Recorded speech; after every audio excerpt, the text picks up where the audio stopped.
Sahabat-sahabat yang dirahmati Allah, jika saat ini Anda sedang mendengar suara ini, jika video ini hadir begitu saja di beranda Anda, itu bukanlah kebetulan semata.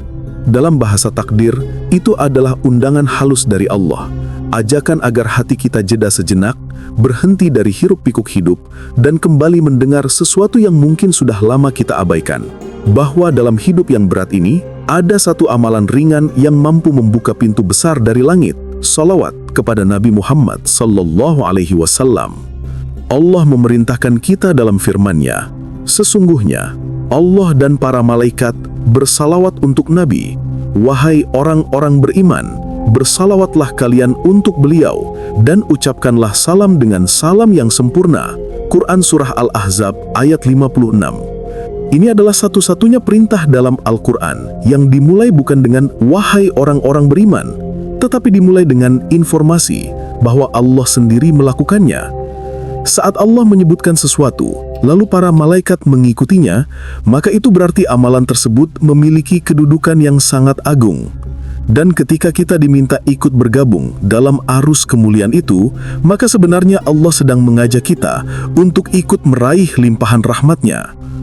Rasulullah Shallallahu Alaihi Wasallam bersabda dalam hadis sahih, barang siapa yang bersalawat kepadaku 1 kali, Allah akan bersalawat kepadanya 10 kali. 1 salawat dibalas 10 rahmat.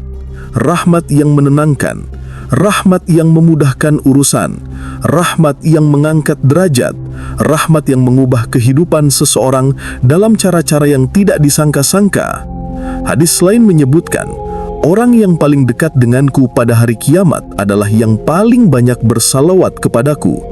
Bersalawat bukan hanya lantunan lisan, tetapi cahaya yang menyinari jalan seseorang hingga ke akhirat. Dan salah satu kisah yang paling banyak disebut ulama tentang keajaiban salawat adalah dialog Nabi Sallallahu Alaihi Wasallam dengan Ubay bin Ka'ab RI. Ketika Ubay bertanya berapa banyak waktu yang ia gunakan untuk bersalawat, Nabi menjawab, jika engkau menambahnya, itu lebih baik bagimu. Hingga Ubay berkata, jika begitu seluruh waktuku akan kujadikan untuk bersalawat kepadamu. Dan Rasulullah Sallallahu Alaihi Wasallam bersabda, jika demikian, Allah akan mencukupkan semua keperluanmu dan mengampuni dosa-dosamu. 2 kalimat yang mampu mengubah hidup siapa saja. Kecukupan dari Allah dan ampunan dari Allah. Inilah dasar mengapa para ulama menjadikan sholawat sebagai amalan agung yang mampu membuka pintu-pintu rizki, pintu kemudahan, bahkan ilham dan kejernihan hati. Diriwayatkan sebuah kisah yang dinukil dari almarhum Kiai Farozi Ishak, seorang ulama yang dikenal dengan petuah dan kejernihan hatinya. Kisah ini bermula dari seorang pemuda miskin yang hidup penuh keterbatasan. Ia tinggal bersama istrinya dalam sebuah rumah kecil yang sederhana. Dindingnya rapuh, dapurnya sering kosong, dan hari-hari mereka dipenuhi kecemasan atas bagaimana cara bertahan hidup hingga esok hari. Suatu hari setelah melewati masa-masa yang berat, sang pemuda dan istrinya mengambil keputusan penting. Mereka ingin kembali mengaji. Mereka sadar bahwa beban hidup yang berat apabila hanya ditanggung sendiri akan terasa semakin mencekik. Tetapi jika ditanggung bersama Allah, maka ada pertolongan halus yang selalu datang pada waktu yang tepat. Setelah kembali mengaji, sang guru memberi pesan, siapa yang memperbanyak sholawat, Allah akan menghilangkan kesusahan hidupnya. Bukan kalimat biasa. Kalimat itu seperti petir yang menyambar gelap hati mereka. Maka sejak hari itu, mereka memulai sholawat dari yang mereka mampu. Mereka membaca, Allahumma salli ala Sayyidina Muhammad wa ala ali Sayyidina Muhammad. Setiap hari, setiap saat. Saat memasak, mereka bersolawat. Saat mengadoni beras, mereka bersolawat. Saat menunggu air mendidih, mereka bersolawat. Saat di perjalanan, saat menunggu antrian, sebelum tidur, setelah bangun tidur, solawat menjadi ritme hidup mereka. Namun, seperti banyak manusia, setelah beberapa hari, mereka merasa tidak ada yang berubah. Tidak ada mukjizat uang tiba-tiba, Tidak ada bantuan datang tiba-tiba. Tidak ada keajaiban terjadi. Justru yang hadir adalah godaan putus asa.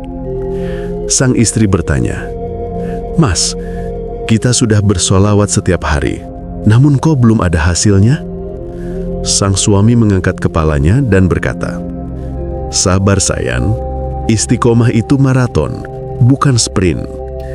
Allah melihat proses kita, bukan hanya hasil." Kata-kata itu menjadi jangkar mereka dalam menghadapi goncangan iman. Hingga pada suatu hari, terdengar kabar dari istana kerajaan, mahkota raja hilang.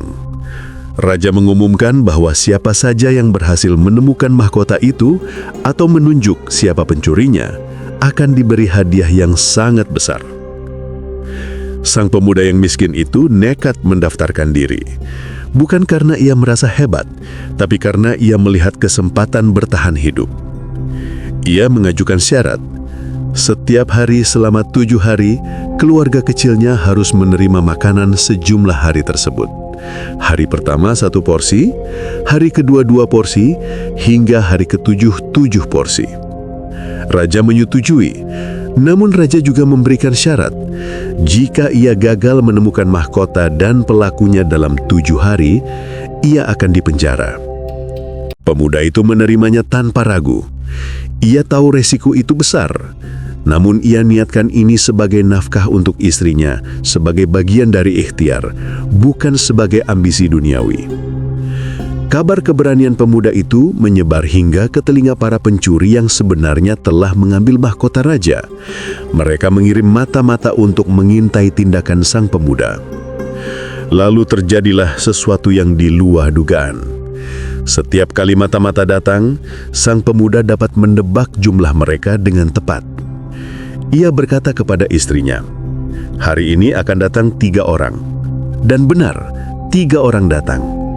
Besoknya ia berkata, "Besok 4 orang akan datang." Dan terjadi sesuai ucapannya. Ini bukan ramalan, ini bukan sihir. Ini adalah bentuk ilham sebagaimana disebut ulama. Ilham adalah pancaran cahaya yang Allah masukkan ke dalam hati seorang hamba yang dekat dengannya. Dirujuk oleh Imam Ibnu Qayyim dalam Madarijus Salikin. Dengan hati yang tenang, tidak tergesa, tidak curiga, pemuda itu mampu menjawab jumlah mereka seolah-olah ia diberi petunjuk. Hingga hari ke-7, pemimpin pencuri itu sendiri datang. Ia ketakutan melihat ketepatan pemuda itu dalam menebak. Ia mengaku bahwa dialah pencurinya, lalu bersedia mengembalikan mahkota.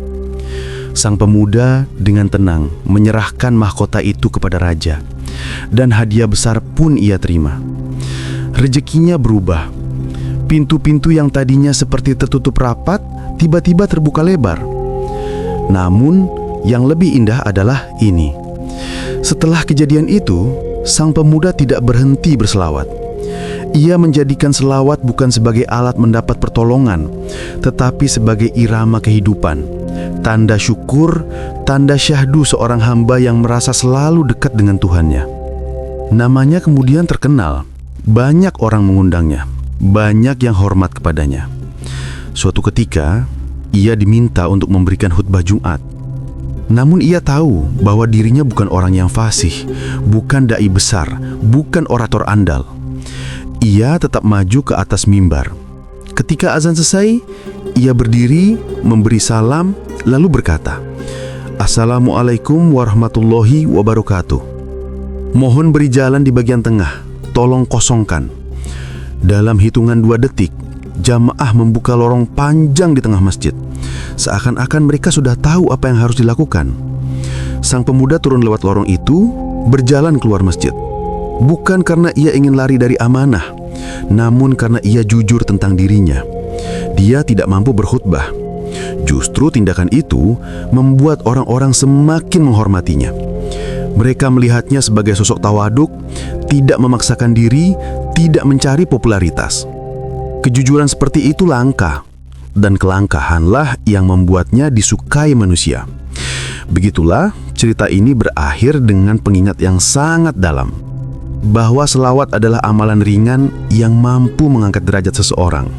mengubah kehidupan, dan mengundang pertolongan Allah dari arah yang tidak pernah kita bayangkan.